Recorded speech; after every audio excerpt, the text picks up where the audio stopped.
What's up guys, and welcome back to another episode of the Lockdown Career Mode. It's episode number 41, and today we are returning with our final games in November as we take on the Turkish side in a penultimate game of the Europa League group stage where a point will send us through. Sheffield United away at Bramwell Lane. Then we've got a scouting update, an academy update, 2 home games in the Premier League against the Toffees and the Hammers, and then we wrap up with the final Europa League group stage game at home to Real Betis as well. Loads to get through, you know the saying. Let's just get straight to it. And just before our first game as well, Jay Bell popping into my office this morning and saying twice, "Thanks for showing faith in me, boss, despite me not being one of the top players of the club." And Jay, think highly of yourself, mate, and I am proud of you as well. It won't be long before you get an England call-out. Bell this season has been brilliant. So first of the 5, and it is match day 5 in the Europa League group stage. Right now sitting top of Group F by 3 points. If we just get a point in tonight's game away in Turkey, then we will guarantee qualification to the knockout stages and just need a point on match day 6 to top the group as well. First of 5, it's Başakşehir away in Turkey. Obviously Marco was the star in our last Europa League game away in Poland, but I want to see Dzeko score again today, man. I tell you, the big Bosnians come in, been a great leader and mentor for the youngsters and been so good in Europe as well. But to be fair, I don't mind who scores as long as you make it through tonight. I don't want to go into match day 6 needing a result. So, to Travis, one of our starters today, trying to feed it through, couldn't do so, and clear. This has been a tough beginning, man. 28 minutes in, just like at a City ground against these guys. I can't break them down. You know, we are surely going through to the knockout stages. We'll probably top the group as well. But I tell you, don't be deceived. This has been a tough Europa League group for us. Zorlaza down the left-hand side has men in the middle, and he'll dink it to Dzeko. Free header, puts it wide. Should have been 1-0. Hopefully little ball through there. And across the middle, which Joe missed. And Ferguson had to be on hand to clear. Golden chance there, and as Diangana turns his man. Wow, what a turn of events this could be. Grady off the bench. He's got the pace. He's got the pace. And he's just scored his first Nottingham Forest goal as well. Brought him on for Tyrese at the break, and Diangana finally is off the mark as a Nottingham Forest player. Samba to Marco. Oh, go on, Dzeko. Go on, Dzeko. Just smack it, son. Oh yeah, in off the post. Dzeko does it again. I love Dzeko, man. Top scorer in Europe, bags a second, and that should be the game. Diangana with a lovely ball through to Lazio, who is onside there. In goes the cross, and Dzeko just beats his man to the ball. Alert as ever, the old boy. 3-0 Nottingham Forest, a brace for the Bosnian. We've had to scrap and claw our way to every point in the group stage, but after this victory, that sends us through. Forest in to the round of 32. It's all about being clinical in this game. Didn't get that many chances, to be fair, but the ones we got, we took. And no surprises for man of the match. Set up the first and scored the other 2. Edin Dzeko has been an amazing pickup on a free transfer. And with Real Betis thrashing Lech Poznan, that means that heading into match day 6, which will be our 5th and final game today, just a point will guarantee us going through as group winners as well. But if Betis beat us at the City ground, we'll drop into 2nd. Just a draw, that's all we need. So 2nd of 5, and with 3 games coming in the Premier League in 6 days, it's going to be all about squad rotation as we now travel to Bramwell Lane to take on Sheffield United, winless in their first 13 games and only 2 points on the board. This should be a banker, but you know how it goes in FIFA career mode sometimes. We'll still need to be our best to pick up a big 3 points here. Sheffield United are just so underrated in this year's career mode. I mean, the player ratings and potentials alone are so poor, but they always seem to do poorly in every single save. It's not right. Made a better start to the game, but still tied at 0-0 as Saka looks to send through Josh King, who's held up really well and hits the post as well. The trend continues, just keeps smacking that woodwork. You know, one day we're going to have an episode where we don't hit the bar or the post a single time, and it's just going to absolutely blow my mind. One day, I believe it'll happen. It's a lovely ball by Samba to Saka. And away we go here with Travis, feeding it through to Bakayo. And there's so many Navy shirts coming into the area. This should be 1-0. And it is. Easy, easy, easy. Saka rolls it across. Josh King with the finish. He has had an amazing start to the season. Forest have the lead. Once Saka got in behind, it was always going to be a goal because there were just so many options to pick out. Jay, Josh, James, Divock, Lewis, all waiting for the ball. In the end, he goes to the Norwegian. 6 goals in the Premier League for our number 9 already. Great start from the former Bournemouth man. Past the hour mark here, still only leading by 1, whilst we have controlled the game, particularly in terms of the possession.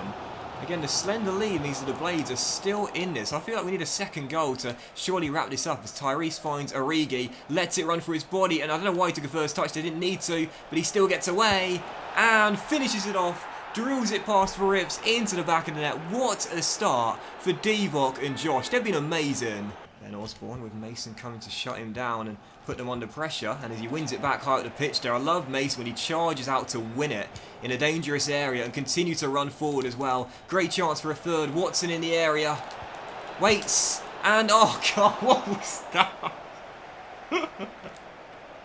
Oh man, tamest shot I think you've ever seen. That should have been an assist.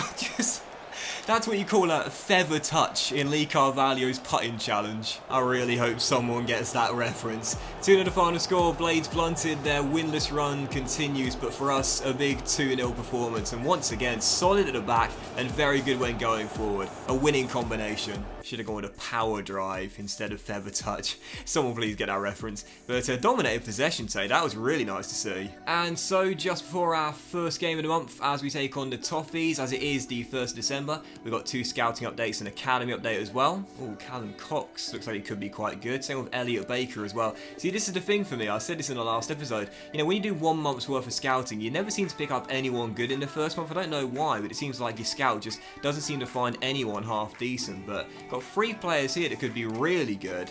I think I might give Callum Cox a deal and Elliot Baker as well. We'll keep Ethan Robinson going for now in the scouting. And as for Denmark, we've actually lost a player. Poached away by RB Leipzig, I think. Was that RB Leipzig? Or yeah, RB Leipzig. But, oh, they could be very good. Albin Simonsen. Oh, this guy could be very good. Philippe Mortensen. Now we're starting to see some decent players from both nations. See, the first month is always almost a dud. Afterwards, then you start finding the good ones. And as for the academy, the 2 best talents remain as our right back and left back. David McDonald from Scotland and also Morgan, Jay's brother, in the left back role. But Ben Robertson looks like a decent central midfielder as well. And once Morgan turns 60, that's when I'll give him a pro deal. As soon as he hits 60 overall, he'll be coming into our first team. So 3rd of 5, it is the Toffees, who they themselves are off to a poor start. Just 2 wins in their first 14 games and only just above the relegation zone in 16th place. But midweek clashes can always be very tough due to tiredness and fatigue and squad rotation. But let's see if we can get through with 3 straight wins in all competitions to start today's episode off. That's yours. Well done, Isaac. I have been so impressed with Hayden to start the season off. And as King finds Dzeko, a wonderful triangle move, and Marco smacks it in first time to make it 1-0. Lovely Nottingham Forest move, and the scout future star wraps it up. Blink and you'd miss it. Quick little triangle passing move. Wonderful, wonderful, wonderful build-up. And Marco's finish as well into the top corner. You know, he and Jay this season to start the season off have been so clinical in front of goal. And that's what they need to take the next step. Be reliable as cams. Not just get the assists, but the goals as well. Ferguson to Hayden. And now as Watson continues his run here, he's got Ferguson making a move. And he'll try and send him with a lovely ball over the top there. And Nathan beats our former left-back Ribeiro. Comes inside. And there's Dzeko with a touch. Back to Ferguson. It should have been 2. Great save by Virginia. And that keeps Everton still alive. Get a second goal there and the game's already over. Bernard crossing. Dangerous delivery. Really dangerous. And Moise Keane turns it in. And that's what happens if you don't take your chances. Everton get 1. They've taken it. And the former Juve man puts them back on level terms. Try to get the ball clear down that left-hand side. Really dangerous cross. And Tomori just switched off for a second there as the Italian goes in behind him and manages to convert from close range. 1-1. And this will be a really disappointing slip-up if we can't find a winning goal. Divock still sat on the bench. I don't really want to bring him on, to be honest with you. I'd rather keep faith with Dzeko out there, but I think we might need him, one of our top scorers this season. But instead, as the Bosnian could have rolled through Mason on one of those trademark runs, that would have made it 2-1. You know, we've had opportunities today, but the finish or the final ball has been lacking. But as Mason wins it in the air, great brave header. King slides through Dzeko. And, oh, great save. I do think there's a winner in this game, don't get me wrong. But I think it could go either way at this point. The Toffees have done really well to come back after a very sluggish start. And as Mason is taken down now, it's got to be at least a look-in, surely. Perhaps a straight red, and it is. Straight red. Branthwaite just slid in so late on the rock. And that is a definite red card. That is late, that is cynical. Straight red. 22 minutes to go, taking off Josh and bringing on Divock, our two top scorers, greet each other there on the sidelines. 20 minutes to find a winner as Travis' header is easily caught. If we don't find one now with a man advantage, this will be a huge slip up. Dzeko to Origi, and Travis with a lovely ball through to Marco. And at the far post is Origi, but it was behind him and turned behind for a corner. This will be a huge slip up, man. 12 minutes to go, they're a man down, and we just can't find a winner. Every team's going to slip up from time to time, but this is one we couldn't really afford as Mason wins it back. There is a late chance here as Dzeko finds Nathan Ferguson with Leperto to beat. Origi off the bench. Yes! Rescues us. On for Josh King, and Divock gives us the winner. And how did that goal start? With Mason Watson winning it back. So many of our goals begin with The Rock making an interception or a tackle. 2-1, finally we get back in front. Divock left him on the bench, didn't think I'd need him, but in the end his 9th goal of the season rescues us and gives us the 3 points. Oh man, we could not afford a slip up today. If we're going to stay in Europe, we need wins in these games. Huge 3 points. I would have been livid had we not won this game. We had so many chances, played some really good football. Finally rescued right at the end. When you look at the top scorers in the Premier League this season as well, Divock Origi with 9 in 15 is the 3rd highest scorer, or joint 3rd highest scorer, and only 2 behind Raul Jimenez, leading the race for the Golden Boot. It was so sad to sell Ollie Watkins, but what a decision and what a replacement we found. So 4 for 5 as we aim to keep the win streak going against West Ham, who last season, like us, managed to qualify for the Europa League, and like us this season, are heading into the round of 32. These two teams are going places, and in a battle between the two of them in the first half of the season, who's going to come out on top at the City Ground? 4 for 5, it's West Ham. I think Champions League is probably a little bit unrealistic for next season. I don't think we'll be able to do that, but staying in the Europa League, that's a minimum expectation for me. If we can't do that, we've failed this season as far as I'm concerned. We've got a really good team, and it's a really young team. It's getting better season by season. We should not drop out of Europe now. 25 minutes in, West Ham are absolutely dominating possession here. I cannot get it off them. Their pass accuracy is so high. I don't think we'll get many chances today, but West Ham have had the first and they've scored it as well. That was like a 100-pass move. Saka, corner, whipped in and headed away as we still trail by 1. Travis gives it back to him. He'll have a go with his right foot this time, and Origi off the post. And clear by Cardozo, come on. We know that these guys are going to be a rival with us once again for European football, so we need to at least find a leveller today. And I want to turn this game on its head and find a winner as well. We've played some good football, to be fair, in the limited possession we've had. Just haven't been able to find that goal to get back on level terms. That's a lovely ball by Jay. And Saka is in the area. Travis. Bell. Saved by Darren. King to Hayden. Looking to feed for Origi. Hayden just couldn't get there. Sanchez intercepts. Still behind. Origi. Surely. Yes. No. Oh. Fell to the right man. Puts it wide. I believe that ball didn't go in. I thought for sure that I'd found the back of the net, but instead, 15 minutes to go.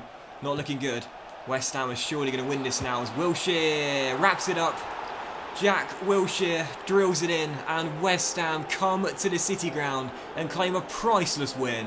We only just escaped against Everton. We weren't going to do it again. Final score 2-0. You can see why West Ham qualified for Europe last season. We were beaten by the better team today. Stats are a bit deceptive, really. I think, to be honest, it was a very even game, but West Ham more clinical. And Jack Wilshere really ran the show today. Almost flawless with his passing and scored a wonderful second goal as well. He's still got it, Jack. He's still got it. So 5th and final game as we aim to bounce back against Vitesse in matchday 6 in the Europa League group, where again just a point on the final group game will send us through as group winners. Let's go get it. Come on, Nottingham Forest.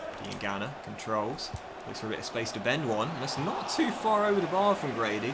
Scored his first goal for the club on match day 5. And I think he really needs to start kicking on now as well. You know, we signed him last season. He was supposed to be the guy to watch, really, is the impact of pace and the skill and the flair, but really just didn't work out. This season, I need better from him as he finds Marco. And Marco, wonderful dribbling, and the finish to match, puts it into the bottom corner, and Marco gets his second in 2. should say second in 2 starts for Vandenberg. Nice finish into the bottom corner there, just twice stopped on a dime to take it round his man and pop it into the bottom corner. And an assist for Grady Diangana as well. Didn't have much involvement, but he'll take it. Feel so confident tonight with a totally rotated side. And the reason being is quite simple. As that header is cleared off the line with an unorthodox piece of goalkeeping. It's because we're fitter and we're fresher and we've got full energy as well. That's why you'll notice in a lot of my games in midweek I'll rotate most of the side. I'd rather play a weaker team that have got more energy. I feel like I've got more chance of winning that way. And you saw it in the West Ham game, fatigue was a problem, whereas tonight it's not, and therefore we're playing much, much better and looking far better as Diangana tries to bend one just over the bar. It's all Forest. Diangana down the right, crossing, and there he is. Oh! Oh, I love him. Edin Dzeko. Oh, I'm not surprised he's got a bad back. He's carried us in this Europa League group. What a goal. And what a way to end the first half. Grady Diangana getting his second assist, but Dzeko, one of the goals of the series, the acrobatic kick into the bottom corner. And when I signed him, I said he's a different option for us. I don't think anyone's done that in the save before. Dzeko over won goal, 2-0 Forest. Top spot is definitely ours. We only need the point tonight, but instead we get all 3. Edin Dzeko caps off an amazing group campaign for him and Forest by securing top spot with the goal of this season. That was glorious from the big man. Dominated possession tonight and took the chances we got. I won't forget that second goal for a long time. And whilst it was a wonderful acrobatic effort, I think Grady deserves man of the match. Set up both goals tonight. Probably his best performance in a Forest shirt so far. More of the same, Grady, and you'll get more game time. And that will end today's episode of the Lockdown Career Mode as well, guys. So a massive thank you for watching. I really hope you have enjoyed it. If you did enjoy today's episode, then please do drop a like. Much love to you all, and I'll see you for the next episode featuring Chelsea, Manchester City, and Liverpool all away from home very soon.